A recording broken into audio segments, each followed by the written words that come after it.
Alam niyo po, napakaganda po ng inyong sagot. Sana hindi one-sided ang ating persecution. Ano? Kasi, alam niyo,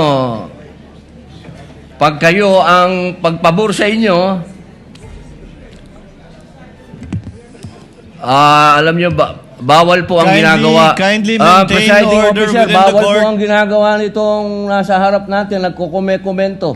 Kindly maintain order in the court. The Sergeant at Arms, by authority of the Senate President, is directed to kindly maintain. Hindi order po in the sila court. allowed. Mag-ingay. Korte po ito. Thank you. You may proceed, Senator Judge. Who was speaking? Ako po. You may proceed, Senator Judge. I was Padilla. interrupted. With due English. apologies. And then regarding naman po specifically yung comment ni Senator Padilla na sana daw hindi one-sided yung prosecution daw po. Ano po yung reaction doon since parang umingay po sa loob ng session hall when that was said? Well, with all due respect kay Senator Judge Robin Padilla, no? Apparently, this impeachment trial is adversarial. Maliwanag yun. Kaya merong prosecution is to establish the case. Kaya may defense is to defend the innocence of the respondent, no? So, it is very much anticipated that the prosecution is biased towards presenting the case. Presenting the evidence, no? Siguro mas nakakapagtaka pag naging neutral ang prosecution. At lalong nakakapagtaka kung i-defend namin yung respondent, no? So, I think Kong Jinky is very diplomatic, no? In her answer. Kasi ako, maginoo pero medyo bastos tayo. No? But I've always said that sometimes the Senate impeachment hearings are in black and white. And we're very appreciative that Senator Robin always brings color and surprise and excitement. It's as if, especially if he's the last one to manifest, nagigising po kaming lahat. Kanina talaga nagising kaming lahat. At pinagalitan pa kami sa front row. So may I use this opportunity to apologize to Senator Judge Robin. There was no intent to disrespect him. Kaya lang, syempre, pag lawyer ka at nasa litigation ka, i-emote ka mag-i-emote ka. No? Alam naman nila yung, hindi naman emote na drama, pero it is an instinctive reaction. There was really no intent to disrespect him when he said, lalong-lalo na yung mga nasa front row, nagtinginan kaming ganyan. Yung pala kami yun, nasa front row. So, Senator Robin, sabi mo, kaibigan tayo, forgive na lang. Hindi na kami uulit dyan. Pero, the prosecution really is for the prosecution. And the defense is for the defense. Hindi ba? Ganon. As we say, it is the nature of the beast. Senator Judge must be the one who is neutral. Okay. Yung siguro sinasabing dapat neutral, that applies to Senator Judges. Ang quote dyan, talbog rin sa inyo. Talbog sa inyo.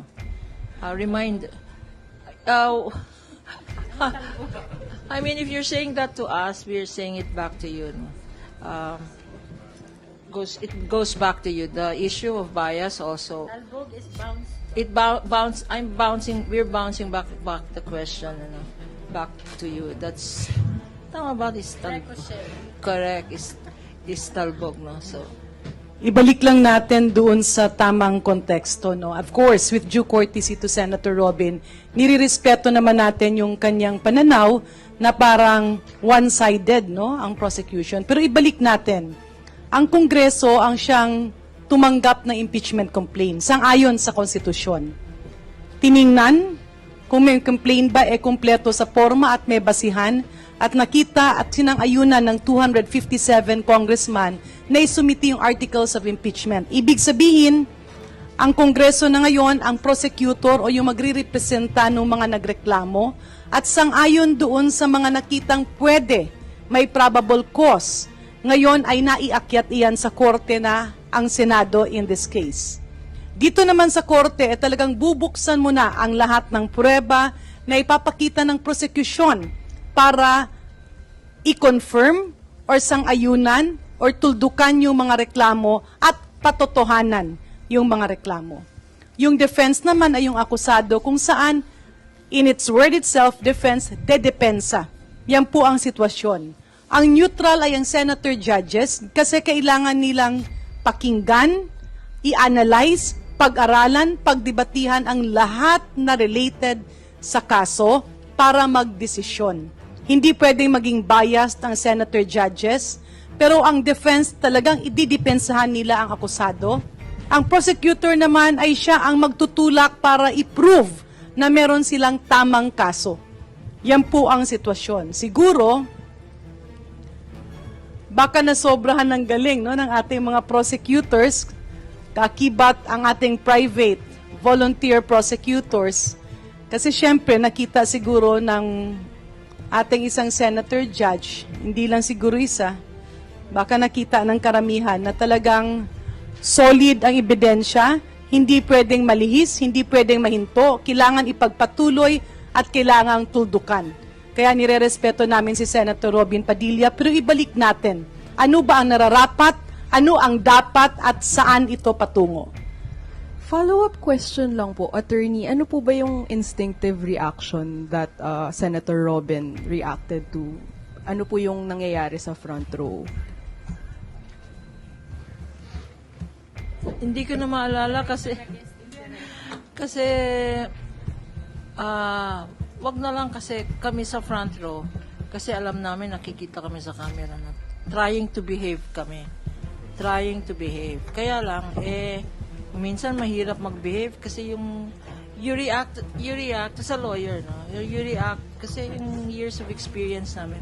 Parang sa korte yan, di ba nanonood naman kayo ng mga court scenes, no? Di ba? Yung mga ibang lawyers pa nga, nagpa-pound on the table. Objection, Your Honor, yung mga ganyan. Kanya, nakaganyan na lang ako, nagdadasal na lang ako para hindi ako mag-react. No? But, you know, it is not out of disrespect. It is because of our years of training where we instinctively react to what we think is wrong or to what we think is unfair. As I've said before, we cannot, unlike, if it were the defense, for instance, we're prosecution, if it were the defense who made a statement or who made an unfair allegation, we can contest it. Kaya lang pag senator judges, syempre hindi pwede. So, and that is why sometimes our reaction is more visual than vocal. Sorry po. Very brief follow-up din since related naman po ito doon. I'd like to address this question po to Attorney Lorna Kapunan kasi you've been in the legal practice po no for almost 5 decades. Since you're a veteran litigator po, sa inyong personal na pananaw, was Senator Robin Padilla's questioning of Representative Luis Ro kanina was a fair question? Kasi at one point may sinabi pa po siya na wala kang karapatang magtanong. Patas po ba yun? Balanse po ba yun para sa isang normal na court procedure? Alam mo, the problem with us lawyers, no? It was a request for clarification. Yes. I didn't know exactly whether he was asking a question or he was manifesting. Kasi at one point, he was talking about the witnesses, our witnesses. And then suddenly, he was talking about the senators who have pending cases. That's why I tried to seek for clarification. Patas po ba yun, Attorney Kapunan? Let me just say this, no, as a general strategy, no. Alam nyo, sabi namin ng mga lawyers, if you are weak on the facts, argue on the laws. If you're weak on the law, if you're weak on the facts and the law, go against the person. So, ang nangyayari po ngayon, sana, if there is a perception that we're very strong on the facts. That's why nagsishift sila sa law. But now that it seems that there's also weakness in the law, nagsishift na ang defense sa personalities, no?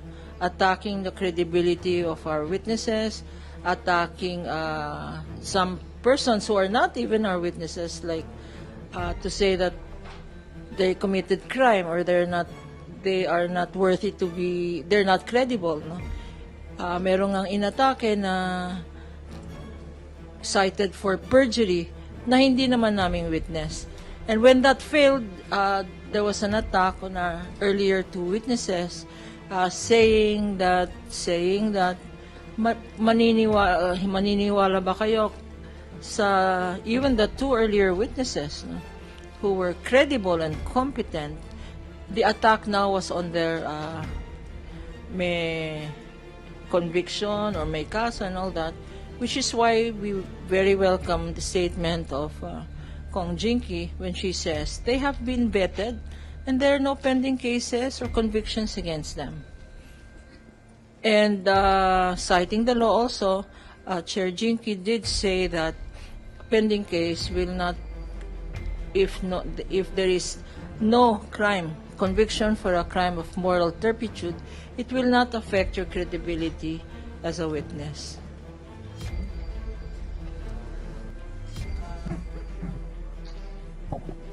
Good evening po, ma'ams. Regarding po dun sa, yun nga po, dapat ang senator judges yung neutrality, pero ang nakakitaan ng neutrality, pero nasa ikasyam na araw pa lang po tayo ng impeachment trial, nakikita na po natin na it seems like may nagde-defend sa Vice President justifying her acts against the sheriff, etc. Can we say at this point in time, mas difficult ma-attain yung conviction against the Vice President because of these biases na nakikita na po sa senator judges? Yeah. Personally, I don't think so. Kanya-kanyang style yan eh. Minsan ginagawa ng isang judge yan para hindi siya mabasa. At yung mga katanungan naman nila, it can always be geared towards meron silang gustong i-attain or pwede rin na kunyari hindi nila alam, pero what they're doing is actually observing the body language of the witnesses and even the prosecutors. Kasi kitang-kita naman nila yan na kapag walang itinatago, lalong-lalo na yung ebidensya. So nananaig pa rin kami na solido ang ating Senado at ang impeachment court, whether they will give a verdict of guilty or not guilty, yun ay magiging sang-ayon sa pagpresenta ng mga dokumentong magbibigay, maglalatag ng ebidensya headed by our prosecutor, Jinky Luistro.